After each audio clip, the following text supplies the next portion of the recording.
Okay, welcome back to the channel. In this episode, I'm taking a huge step back to my childhood. We're going back to 1985, and nothing says Christmas in the 80s without salivating over the Argos catalogue. So I'm going to go through the 1985's Autumn and Winter catalogue, and I'm going to go through some of the things in there that either piqued my interest, things I had, or things I really wanted. So make sure you stay tuned. Don't forget to like and subscribe if you like the material, because I'm going to be doing more videos of blasting back to the 80s, to the, let's face it, the best decade there ever was. So let's crack straight on, and I'm going to have a look at this issue of the Argos catalogue, Autumn Winter 1985. So I'm going to skip through some of the boring sections, like jewellery. Jewellery was Elizabeth Duke. Wasn't the best. I was never a jewellery fan. Now, I do remember having one of these signet rings here, and I thought I'd look well trendy with one of these when I was at school, going back into January. I'd bought myself a signet ring, and I thought, yeah, I look cool with this. And I mean, we're talking number 32 and 33. We are talking a whopping £32. Wow, I must have had a lot of Christmas money that year, but I do remember having one of them. Everybody had a St. Christopher, from what I remember. I don't know why. Everybody just seemed to have a St. Christopher necklace. So we'll go through these. Let's see what else is in here. Okay, watches. I have a fascination for watches. To be fair, the last 5-6 years I've only worn my Apple Watch. But before that, I used to have watches everywhere. I love watches, different ones. Things that do depths, pressures, humidity, down to just Seconda ones with just a black face and a sweeping arm. I love watches for different occasions. So 1985, let's see what we had in the catalogue. So, good old calculator watch. I had one of these when I was in senior school. So yeah, just going into senior school, 85, 86, going into senior school. I had one of these watches here, but I had one of these. This is it's called a data bank, if I remember correctly. And what this watch was, it was just a digital watch, but you could plug it onto like onto a keyboard about this big. And you plugged it in, and it allowed you to type in directly into what you might call a notepad, like a TXT file, but it was just memory on the watch. And you could write into it, and then you could scroll through the pages using the watch itself afterwards. I spent ages cramming for exams and using that technology and, having it on my watch, because teachers were oblivious to it back then. But having that data, and you know what? Not a single question came up on the exam that I'd spent hours the night before tapping into my watch. So, yeah. Cheating doesn't pay, kids. Okay, alarm clocks. I think everybody had one of these travel clocks when they were a child, and every parent probably had one of these travel ones as well that folds up flat so you can take it away with you. But, yeah, I'm not a morning person, so alarm clocks were not high on my requirement. What I did have, and it's not in here, was an alarm clock that was a baseball, and when the alarm went off, you threw it at the wall and it disabled the alarm. That didn't last too long. Every house had one of these clocks in it. My parents still have theirs on the wall from the 1980s. They still have this clock on the wall, and it is still going. What else have we got in here? Kids clocks? Nope. Again, every mantelpiece in the 80s and the early 90s had one of these carriage clocks with the little spinny ball things at the bottom. Everybody had one, especially these ones, these dome ones. These were favourited, I don't know why, by grandparents and parents. Yeah, didn't have a lighter. Now, I did have a briefcase. I was like Will from the In-Betweeners, but it wasn't when I was at high school, luckily. It was when I got my first job. I worked in a bank for about 9-10 months. And I did get a briefcase, and I did the proper thing with a briefcase. I had my lunch inside it. So That was about it. Razors. I was at that age, didn't need a razor. I did have one, and I kind of said I was shaven. That's why I was so cleanly shaven. But I actually didn't need one at that time. Sewing machines, no, not interested. Now, I love a Breville toaster. I love a Breville cheese and ham toasty. The problem with them, I found, is the cleaning up afterwards. The cheese just goes everywhere. Like Mount Subier just erupts and cheese goes everywhere. So, yeah. That didn't last too long in our house. Coffee makers. Yeah, we had one of these. Very 80s coffee grounds and coffee percolators, the noise it makes. It was, if you remember, it was an advert where they were doing, I think it was Nescafe or some kind of coffee.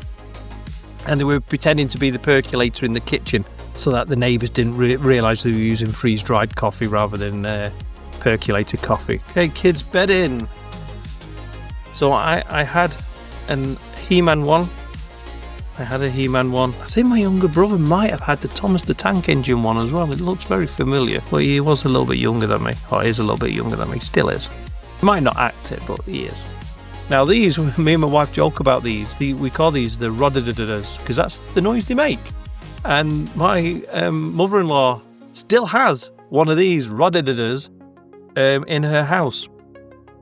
And it was just one of those jokes. I'm going to get the rodadada. What's a rodadada? Well, push it and you hear it go rodadada, rodadada, as it pushes the brushes around. So for those people that are watching that don't remember them, they are a mechanical hoover or vacuum. You push them and it sweeps up. Didn't do a fantastic job. I think houses in the 80s were a lot dirtier than what they are now. Didn't do a fantastic job, but they were great for just picking up little spills of crisps and marshmallows and things like that. Again, look, we never realised until now that there were nude women in the Argos catalogue. I would have paid more attention to it. Now we're talking, so cassettes for recording any music on. So yeah, recording cassettes, the top 40. Let's have a quick zoom in on them. Let's see how much they were going for. So Agfa, I used to use Agfas quite often because they were quite cheap. So number 27, they were £3.79 for 5 cassettes. C90s, so an hour and a half audio on a cassette for 5 of them for £3.79. Absolute bargain. And if you ever had anybody like a Popman or a Milkman that used to do knockoff cassettes and copies of music, chances are it'd come on either Memorex or an Agfa. Because like I said, they were quite cheap. And we used to have these storage boxes that you could put your cassettes in and store them. And I know Peter Kay's done this in the past, but didn't every house have these video cassette boxes? So it made it look like you had a library of books. It's like going back into 2020 on Zoom calls with everybody having all these books on their bookshelf. They weren't books at all, they were VHS videos. That's what was really happening in 2020. Everyone had a stockpile of VHS videos that they were putting on shelves behind them. They weren't books at all.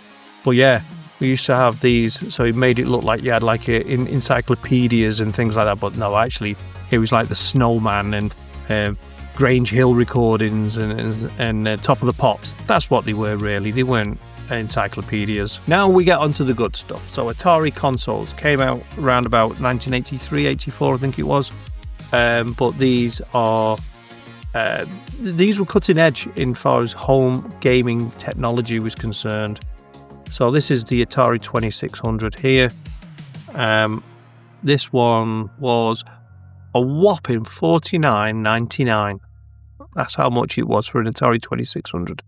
You can't buy a game for the Nintendo Switch for that much these days, let alone a whole console.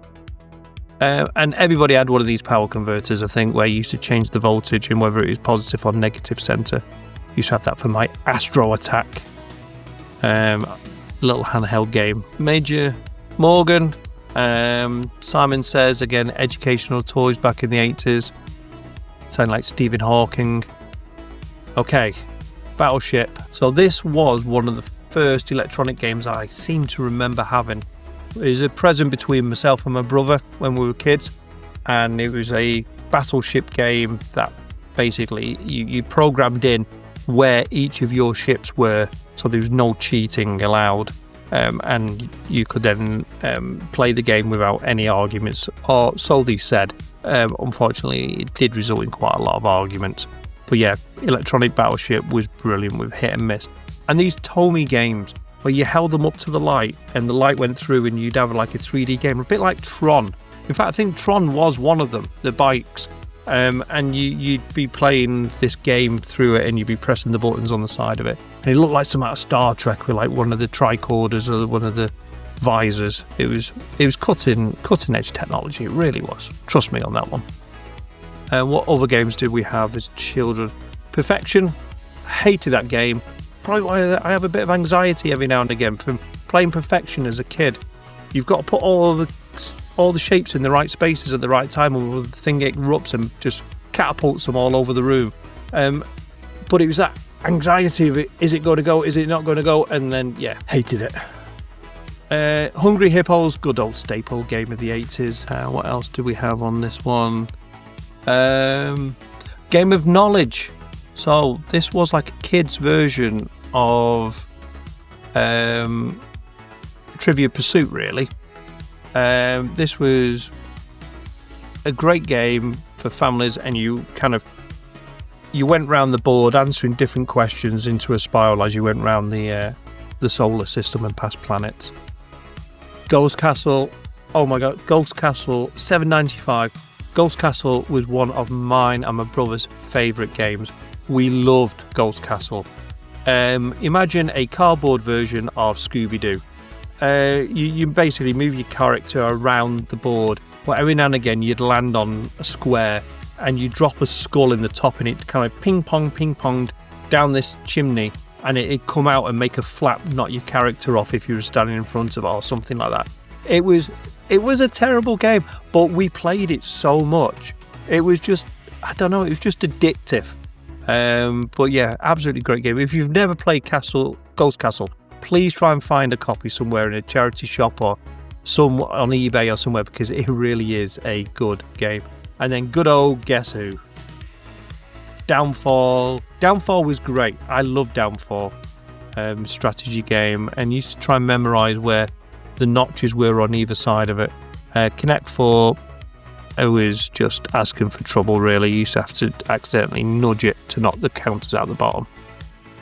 Lego, and Lego Technic. So Lego Technic came out, and if I zoom in on that page, so Lego Technic, we even got like power stations for things like the railway and stuff, so you could move the trains along the track.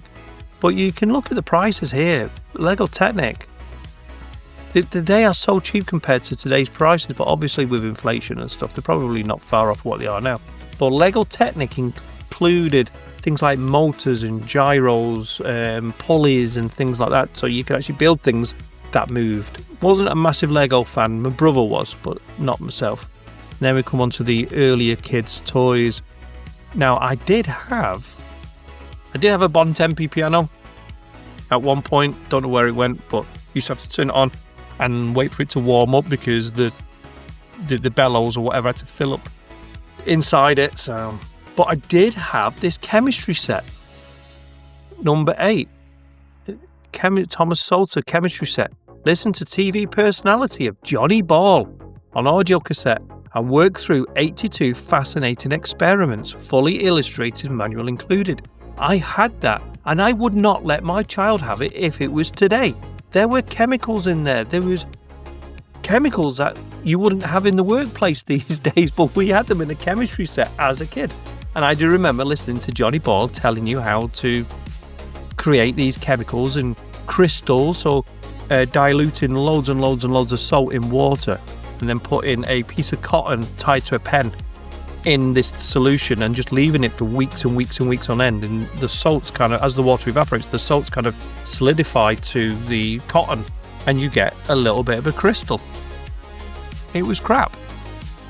Mr. Frosty, never had a Mr. Frosty, never had one, always wanted one, gutted I never had one as a child. But Play-Doh Hair Shop was a toy that I did have, and even now I can smell the Play-Doh. I love the smell of Play-Doh. It's like marzipan. I used to love Play-Doh. Is that wrong? But yeah, the smell of Play-Doh was fantastic. But if you left it out of the pot, it used to harden and it was pretty much useless. And if you didn't clean the guy out you used to put on the barber shop, the Play-Doh used to come out the hair. If you didn't clean that properly, you had to bin it. It just wasn't going to work again, ever again. Okay, now we're going on to things like Scalextric and train sets.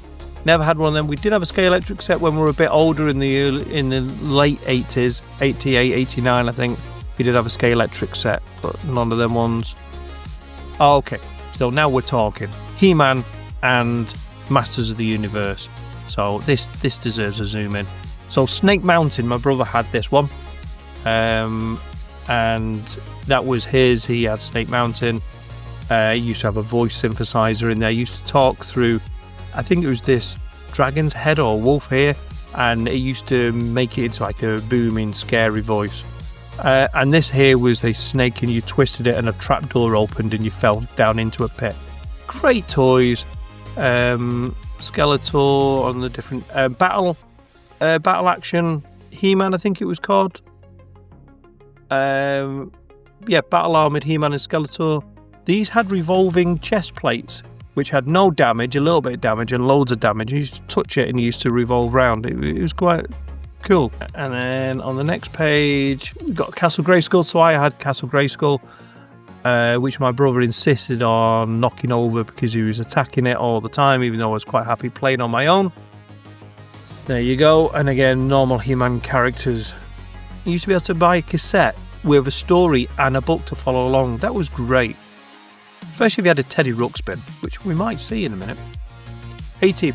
Now, I did have Murdoch, but I think he was purchased from one of these dodgy bus station shops because he looked more Asian than Murdoch. But he was branded up as Murdoch, I do remember that. And yeah, play outfits. And then Star Wars. Okay, Return of the Jedi came out and everything was Star Wars, even though these are out of Empire. But, the AT-ATs, I guess, are in Return of the Jedi. I'll let them have that one. The TIE Interceptor, X-Wing with battle damage, so you put the stickers on it so it looks battle damaged. The Millennium Falcon with a hidden trapdoor underneath and the little ball for Luke's practice that was disappeared by probably Boxing Day. Speeder, AT-ST, Transporter, Y-Wing, Ewoks Village. I had an Ewoks Village as a child. Used to have a little net and used to pull up the cord, this rock thing here. Used to pull that down and it made the net go up. Now that, I'm sure I had a Rancor at some point as well. Later, I got that from a charity shop, I'm sure. But I'm pretty sure the Ewok Village, the Snow Speeder, even though it hasn't got the laser turrets on the front, Millennium Falcon, which one probably won't have the back on it, and it definitely hasn't got the canopy, and it definitely hasn't got the radar antenna, are all in my parents' loft with all my Star Wars toys and my Transformer toys. And one of the things I want to do is go there at some point and take out all my toys and see what I've got, because they're not doing any good in the loft. So stay tuned. If I get them, I'm going to set up a website. I'm going to sell them off on there. Some toy collectors will have them. I just have no need for them. Robo machines. These were like GoBots. These were like knockoff Transformers. So I remember having this one here, this eagle, and used to pretend that he was a distant cousin of Starscream or something when I used to play with them. And this is the motorbike Psykill. I remember him. I'd never had him, I don't think. I had the helicopter, I remember that one, number 16. Harley Davidson motorcycle and Apache gunship. Yeah, I remember having that one. And again, he was a cousin of one of the Decepticons when I had the proper Transformers. Megatron, I'll be honest, looks obscene. 2025, that looks obscene. Optimus Prime, I remember opening that way before Christmas. My parents had gone out, I was at home alone, I saw the box, thought that looks like Optimus Prime, unwrapped it, played with it in the living room, put it back together, rewrapped it. Nobody knew none of the wiser until this video. Sorry, Mum. So yeah, I didn't have any of these. Zoids. Zoids were interesting. Zoids never made it big, but they were great. They were articulated like dinosaurs and like raptors and things like that, but they never made it. I don't know why. You mentioned Zoids and nobody seems to remember them, but they were a massive toy in the 80s. Okay, so this was Jetfire. So I used to have Jetfire. I think he went by two names, Jetfire and the name eludes me, but there was two names for him. And he was a Decepticon.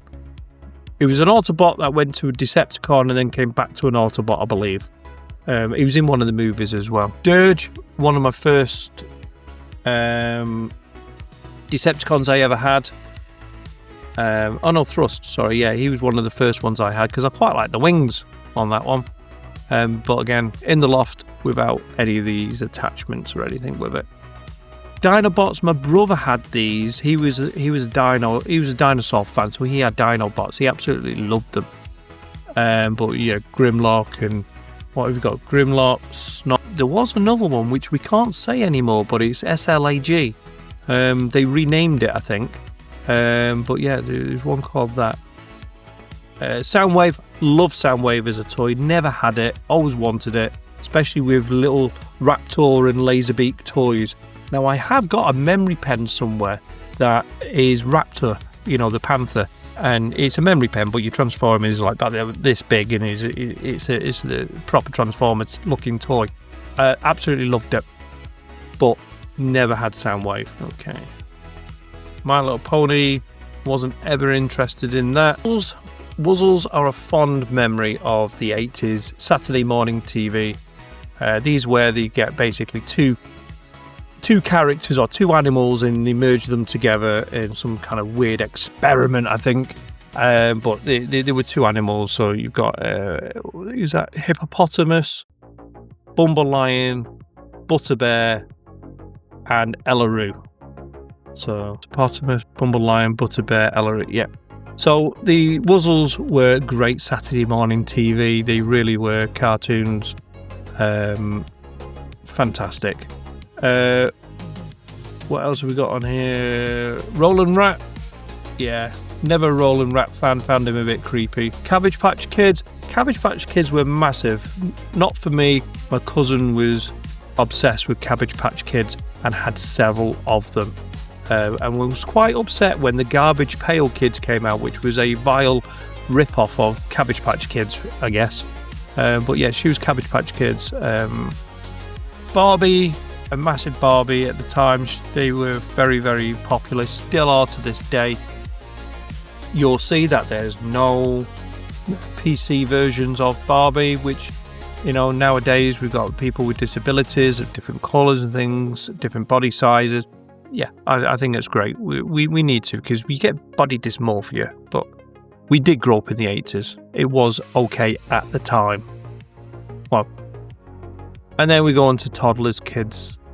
Toddlers, kids? Then we go on to toddlers, toys. As I say, I did have a younger brother. So this one was a favourite of his on Christmas down at my granddad's, my nan's. This is the Tommy car racer, where you had a rolling lithograph road with trees, and you got a little plastic car in front, and you used to have to move it side by side. And you got different gears, which basically made the lithograph go round faster. And that was it. So it's like driving a car. But yeah, again, like most toys in the 80s, it was a bit crap. Okay, I think every doctor's surgery in the UK in the 80s had either one of these little musical frog chorus things, or one of these teapots, or the tree house. One of them. Every GP surgery in the UK must have had one of them for their children and toddlers when they were in the waiting rooms. And then that's it. So that is the Argos catalogue, winter and spring, autumn and winter, 1985 to 1986. What was the toy or the piece of technology or the household appliance that stood out to you in that catalogue? Leave your comments below, because I'd love to know. What did you see on there that really brought those memories back from the 1980s? And if you like that, don't forget to like and subscribe. I am going to do more of these of various years. But as we are coming up to Christmas 2025, I thought I'd go back to 1985. It was a good year. Anyway, I'll see you on the next video and you take care. Thank you very much.